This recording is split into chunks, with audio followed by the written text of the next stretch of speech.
Let's talk right now about 10 best practices for sales prospecting. I'm Mark Hunter, the sales hunter.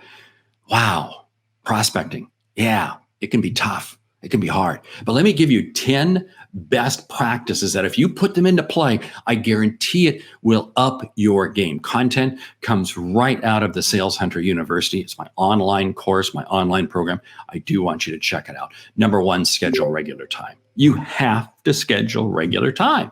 You see, you're never going to be successful prospecting unless you schedule regular time. It just doesn't happen. Too many times people wish they could be better at prospecting, but they're not willing to put the time in to do it. Number two, measure CFT. CFT is customer facing time. You have to measure this. You see, CFT is all about how much time are you spending customer facing. Now, what do I mean by this?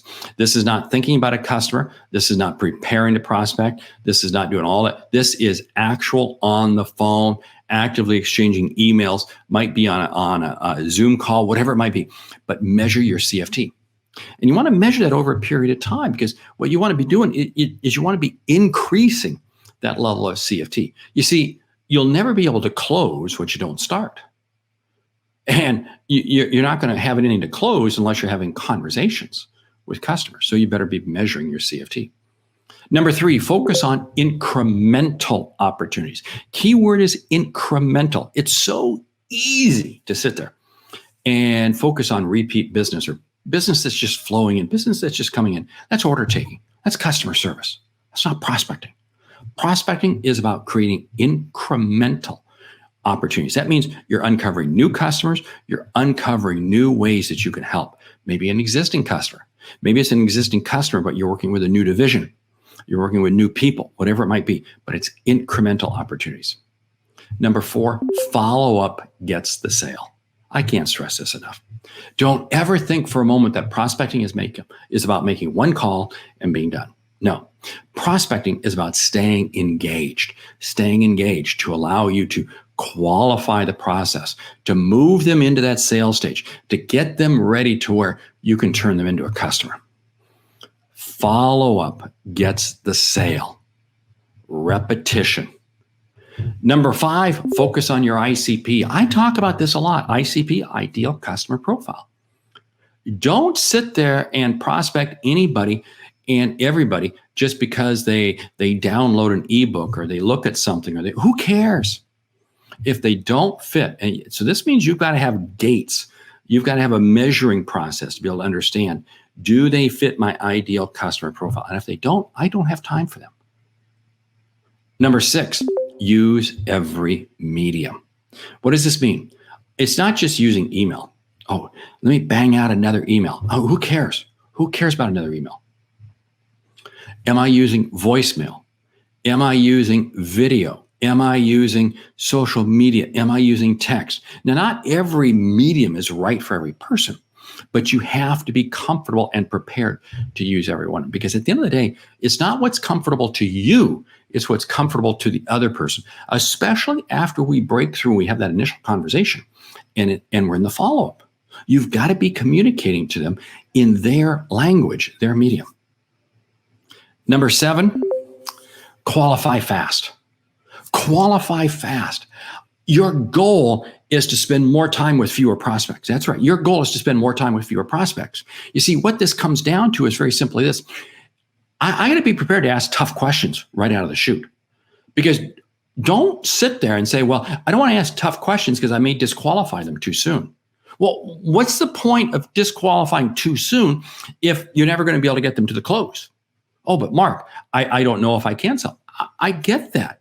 So I am going to work to see if we can figure out if there's a viable option here. But I'm not going to sit there and just chase this forever and ever just because they respond to that's the way you plug up your pipeline. That's the way you take your sales pipeline and turn it into a sewer pipe. Your sales pipeline is to be a water tap, which takes me to number 8. Don't start what you can't finish. Hey, too many times what I see is salespeople get desperate, so they load 100 leads into their CRM system. You can't manage 100 leads. You can't manage 100 leads. You have to stay extremely tight because it may take you 10, 15, 20 calls to get back in touch with them. It may take you 10, 20 calls and calling 6 different people in that company just to get one to respond to you. See, so you don't start what you can't finish, because I've got to have room in there to be able to do the repetitive activities all the way through. So it may mean, in fact, I'm working with a salesperson right now, he only puts into his pipeline 5 new prospects a day. That's it, 5 new a day. That's it. But then he works them through. And there's about a 30-day cadence in there. For his particular product and buying cycle, that works. You may have a 90-day buying cycle. You may have a 6-month buying cycle. Don't start what you can't finish. Number 9, measure your activity. You see, prospecting is not about the results you get. Well, what did he just say? Yeah, prospecting is not about the results you get. That's closing the sale. That's making your quota. Prospecting is about the activity. You see, here's the whole thing. It takes activity to get people into my pipeline to where I can close them. And I don't want you to confuse the two. Because when you confuse the two, what happens is, well, I'm not closing enough deals. So then you change everything you're doing on prospecting, or you give up prospecting. You say it doesn't work. It's the activity. Measure the activity. And I guarantee it, you'll be more successful. Number 10, your attitude and motivation. I can't stress this enough. Sales is an emotional game. And if your attitude and your motivation is not in the right place, guess what? You're not going to be successful. I guarantee it. It will not happen. That's why I say what you do is you focus on the outcome you can create, knowing that you can help others see and achieve what was possible. And 2, it's going to take activity. It's going to take repetition. When you combine those two together, it's basically hey, here's what I want you to do. Go to thesaleshunter.com. Check out the Sales Hunter University. We've got a lot of courses out there for you to grab. More importantly, what I want you to do is I want you to make sure that you're following me here on YouTube and on my blog. Download some of my ebooks. I have a ton of content all here for you. Would you do me another favor? Subscribe to my weekly videos here on LinkedIn. Hey, I'm Mark Hunter, the Sales Hunter. Great selling.